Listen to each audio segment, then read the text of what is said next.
വരയായിരുന്നു അർജുൻ ദാസിന് എപ്പോഴും കൂട്ട്. വരകളുടെ ലോകത്ത് എന്നും അവൻ വിസ്മയങ്ങൾ തീർത്തു. അർജുൻ വിട പറഞ്ഞപ്പോഴും ബാക്കിയായത് അവൻ്റെ ഓർമ്മകൾക്കൊപ്പം ഒരുപിടി ചിത്രങ്ങളുമാണ്. 2015 NID വിദ്യാർത്ഥിയായ അർജുൻ അസമിലെ തീർസ്ഥാ നദിയിൽ ഒഴുക്കിൽപ്പെട്ടു മരിക്കുന്നത്. 9 വർഷങ്ങൾക്കിപ്പുറം മകന്റെ പിറന്നാൾ ദിനത്തിൽ ചുമർ ചിത്രം ഒരുക്കുകയാണ് കുടുംബം. അവൻ്റെ പിറന്നാളാണ് എൻ്റെ ഏറ്റവും നല്ല സന്തോഷമുള്ള ദിവസം. അപ്പോൾ അവൻ്റെ ആഗ്രഹങ്ങൾ നമ്മൾ അവനില്ലാതെ കൂടെ നടത്തി കൊടുക്കാൻ വേണ്ടിയിട്ടാണ് തീരുമാനിച്ചത്. അവനുണ്ടെങ്കിൽ ഇത് ചെയ്യുമായിരുന്നു എന്നുള്ള ഒരു സങ്കല്പമുണ്ട്. അപ്പോൾ അവനില്ലെങ്കിലും ആ കാര്യങ്ങൾ ചെയ്യുന്നതിൽ സന്തോഷം. കണ്ണൂർ റെയിൽവേ സ്റ്റേഷന്റെ കിഴക്കേ കവാടത്തിലാണ് ഓർമ്മ ചിത്രം ഒരുക്കിയത്. ചെറിയ കുട്ടിയാകുമ്പോൾ തന്നെ കരിക്കട്ട ഉപയോഗിച്ചിട്ടാണ് ചിത്രങ്ങൾ വരച്ചും അവൻ അങ്ങനെ ശീലിച്ച് വളർന്ന ഒരു കുട്ടിയാണ്.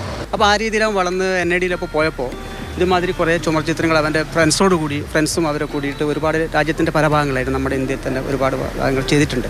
അപ്പോൾ അവൻ്റെ ഒരു ആഗ്രഹമായിരുന്നു അത് അങ്ങനെ കുറേ ചെയ്യാൻ. അവൻ പറഞ്ഞിട്ടുണ്ട് അവസാനമായിട്ട് ഇങ്ങനെ കുറേ ചെയ്യാമെന്ന് പറഞ്ഞിട്ട്. അങ്ങനെയാണ് പിന്നെ കോഴിക്കോട് സിറ്റി ഓഫ് സ്പൈസസ് എന്ന് പറഞ്ഞിട്ട് ലാസ്റ്റ് നമ്മൾ വേറെ വരുന്നതിന് കുറച്ച് മുമ്പേ പിന്നെ ചെയ്ത വർക്ക് അവിടെയായിരുന്നു. അർജുൻ്റെ ഓർമ്മയ്ക്കായി ചിത്ര പ്രദർശനങ്ങളും ചിത്രരചനാ ക്യാമ്പുകളും സംഘടിപ്പിക്കാറുണ്ട്.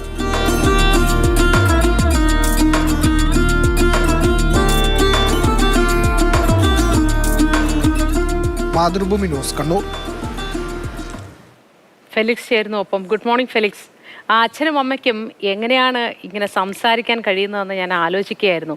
മകൻ്റെ വേർപാട് കഴിഞ്ഞ് 9 വർഷമായെങ്കിലും അതിന് എത്ര വർഷമാണെങ്കിൽ തന്നെയും ഉള്ളിൽ എന്തുമാത്രം വിങ്ങലുണ്ടാവും നഷ്ടപ്പെട്ടു പോയ അല്ലെങ്കിൽ കൂടെയില്ലാത്ത മകനെ ഓർത്ത്. ഏതായാലും നല്ല കാര്യം, എല്ലാവരും ഓർക്കട്ടെ, മനസ്സിലങ്ങനെ നിറഞ്ഞു നിൽക്കട്ടെ വർണ്ണചിത്രമായി അർജുൻ.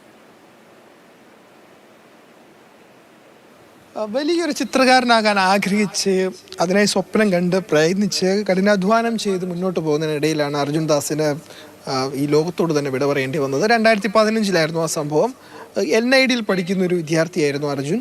ആ സമയത്താണ് ആസാമിൽ ഒരു നദിയിൽ മുങ്ങി മരിക്കുന്നത്.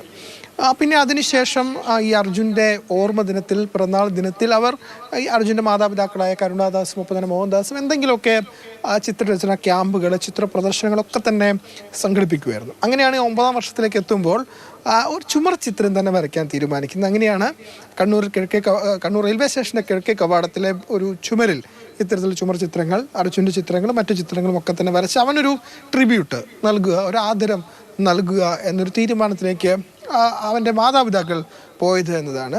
തീർച്ചയായിട്ടും അവരെ സംബന്ധിച്ചിടത്തോളം മകൻ വലിയ രീതിയിൽ ചിത്രകാരനെ അറിയപ്പെടണമെന്ന് ഒരുപാട് ആഗ്രഹിച്ചവരാണ്. അതിനുവേണ്ടി ഒരുപാട് കഷ്ടപ്പെട്ടവരാണ്, ഒരുപാട് പ്രോത്സാഹനം മകന് നൽകിയതാണ്. പക്ഷേ ദൗർഭാഗ്യകരമായി അവനത് അവിടെ എത്തിപ്പെടാൻ സാധിച്ചില്ല. പക്ഷെ അപ്പോഴും ആ മാതാപിതാക്കൾ അവന് വേണ്ടി ഒരു ആദരം എന്ന നിലയ്ക്കാണ് ഇത്തരത്തിൽ അവൻ്റെ സുഹൃത്തുക്കളും ഒക്കെ തന്നെ ചേർന്ന് ചിത്രരചന ക്യാമ്പുകളൊക്കെ സംഘടിപ്പിക്കുന്നുണ്ടെങ്കിലും ഒരു ചുമർ ചിത്രം തന്നെ വരച്ച് അവൻ്റെ ഒരു ഓർമ്മ ചിത്രം എന്ന രീതിയിൽ അതിനെ മാറ്റിയെടുക്കാൻ അവർ ആഗ്രഹിച്ചത്.